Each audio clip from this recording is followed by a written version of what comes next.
বৰপেটাৰ দিন দুপৰতে চাঞ্চল্যকৰ চুৰিকাণ্ড 10 মিনিটৰ ভিতৰতে চোৰে চলালে চাফাই অভিযান। উত্তৰ বৰপেটাৰ শংকৰদেৱ শিশু নিকেতনৰ শিক্ষক প্ৰদীপ ঘোষক আজি চোৰে সৰ্বশান্ত কৰিলে। প্ৰায় 3 তোলা সোণৰ আ অলংকাৰ লগতে বৃদ্ধ মাতৃৰ চিকিৎসাৰ বাবে ৰাখি থোৱা টকা লৈ উধাও হল চোৰ। বৰপেটাৰ বেলতলা নিবাসী শংকৰদেৱ শিশু বিদ্যা নিকেতনৰ শিক্ষক প্ৰদীপ ঘোষৰ ঘৰত সংঘটিত হৈছে উক্ত চুৰিকাণ্ড। ভুক্তভোগীয়ে জনোৱা অনুসৰি কৰ্মসূত্ৰে প্ৰদীপ ঘোষ শংকৰদেৱ শিশু নিকেতনত থকা অৱস্থাতেই দিনৰ প্ৰায় 11:30 বিশেষ কাৰণবশতঃ প্ৰদীপ ঘোষৰ পত্নী ওচৰৰ এখন ঘৰত 10 মিনিটৰ কাৰণে গৈছিল আৰু উভতি আহি দৃশ্য দেখি কান্দোনত থাকি পৰে। মাত্ৰ 10 মিনিটৰ ভিতৰতে চোৰে গডৰেজৰ তলা ভাঙি 3 তোলা সোণ আৰু বৃদ্ধ মাতৃৰ চিকিৎসাৰ বাবে ৰাখি থোৱা 10,000কৈ টকা লৈ উধাও হয়। ঘটনাৰ মান পাই ঘটনাস্থলীত ওচৰ চুবুৰীয়া আহি দৃশ্য প্ৰত্যক্ষ কৰি শিক্ষক প্ৰদীপ ঘোষ আৰু বৰপেটাৰ আৰক্ষীক খবৰ দিয়ে। ঘটনাস্থলীত বৰপেটাৰ আৰক্ষী উপস্থিত হৈ পৰিস্থিতি বুজ লোৱাৰ উপৰিও ঘটনা সন্দৰ্ভত প্ৰাৰম্ভিক তদন্ত আৰম্ভ কৰিছে। শংকৰদেৱ শিশু নিকেতনত গৈছোঁ, স্কুলত গৈছোঁ আৰু ইপিনে ঘৰত আছিল মোৰ ঘৈণীয়েক আছিল।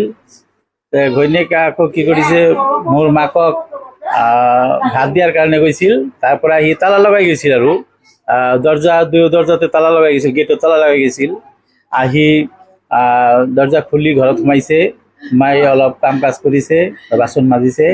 তাৰপিছত কি কৰিছে, ঘৈণীয়েকে এই ওচৰৰ এটা ঘৰত ফোন কৰিবলৈ গৈছে। ফোন কৰি আহি চাই যে এই শ্বকেছৰ মানে খোলা, এইটো খুলিছে আৰু চাই যে এই ভিতৰত মানে বালা নাই, তাৰপিছত এই শাখা বান্ধানী নাই, দুটা আংঠি নাই, মোটামুটি ধৰক 2.5 ভৰি 3 ভৰি সোণা মানে নাই আৰু নগদ 10,000 টকা আছিল। 10,000 টকা লৈ গৈছে এই গডৰেজৰ পৰা। তাৰপিছত মোক ফোন কৰিছে, মই আহিলোঁ, স্কুলৰ পৰা আহিলোঁ। অহাৰ পিছত মই দেখিলোঁ যে এনেকুৱা অৱস্থা। কিন্তু আমাৰ ঘৰৰ ওচৰতে কি কৰে, এই ড্ৰাগছ বা এই কিবা নিচাযুক্ত মানুহে মানে খাই থাকে সন্ধিয়া হ'লে ৰাতি হ'লে খাই থাকে আৰু দুপৰীয়াও কেইজনমান আহে, ইয়াতে সন্মুখত কালপা আছে, ইয়াতে বহি থাকে আৰু ফল' কৰে। গতিকে এই যে সদায় যে আমাৰ ইয়াত এই ড্ৰাগছৰ খোৱা ল'ৰা আহি আমাৰ ইয়াত আড্ডা কৰি থাকে, এইবিলাকে আমাক ফল' কৰি থাকে। তাৰমানে ঘৰত কোনো নথকাৰ সুযোগ লৈ মানে তেওঁলোকে প্ৰৱেশ কৰি এই এনেকুৱা দুষ্কাৰ্য আমাৰ সমাজত মানে চলি আছে। আমাৰ ঠাইখনৰ নাম বেলতলা, চৰকমাটাৰ ওচৰত বেলতলা বৰপাই ৰোডৰ বেলতলাত দিন দুপৰতে চুৰি হৈছে।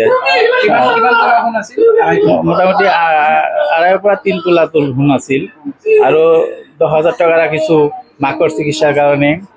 মাকৰ এই মানে হৈছে। মই এনে শংকৰদেৱ শিশু নিকেতনত শিক্ষকতা কৰোঁ।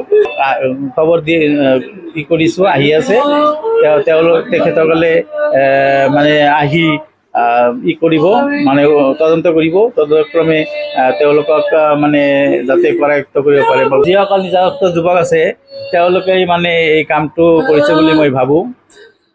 তেওঁলোকক যাতে মানে পুলিচে মানে তদন্ত কৰি কৰায়ত্ব কৰিব পাৰে বা উচিত শাস্তি দিব পাৰে, বা আমাৰ ঘৰৰ ওচৰত বা কোনেও যাতে এই ড্ৰাগছ বা এইবিলাক নিচাযুক্ত বস্তু সেৱন কৰিব নোৱাৰে, তাৰ কাৰণে পুলিচক মই আহ্বান জনাইছোঁ। লগতে অসম চৰকাৰক বা মুখ্যমন্ত্ৰী মহোদয়ক আমি আহ্বান জনাইছোঁ।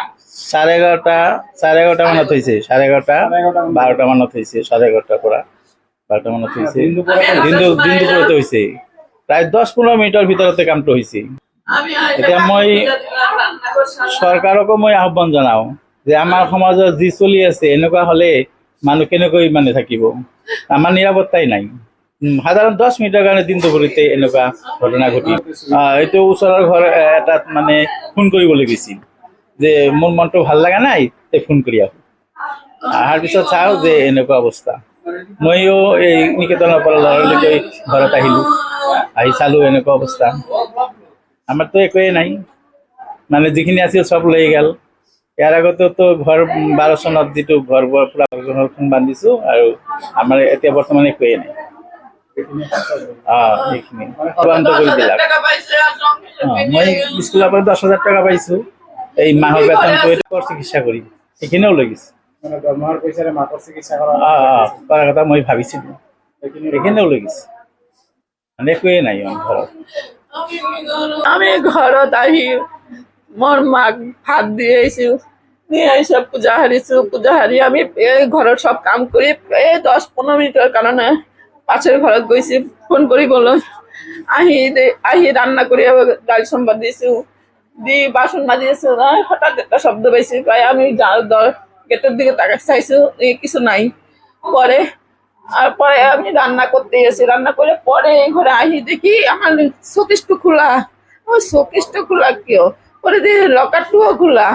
পরে হাতে দেখি কিছু নাই, আমার মোর সব লই গেছে, সব কিছু লই গেছে। আমার সোনার বালা ছিল, শাখা বান্ধনী ছিল, আংটি ছিল, দুটা আংটি আছিল, বালা আছিল, শাখা বান্ধনী ছিল, আর 10,000 টাকা আমার শাশুড়ির চিকিৎসার কারণে রাখিছু, সব লয়ে গেছে। 10-15 মিনিট আমি খালি খালি গেছি, গিয়া খালি ফোনটা করছি, দিদি ফোন 10-15 মিনিট এরকমই হবে, এর উপরে হবে না। আমি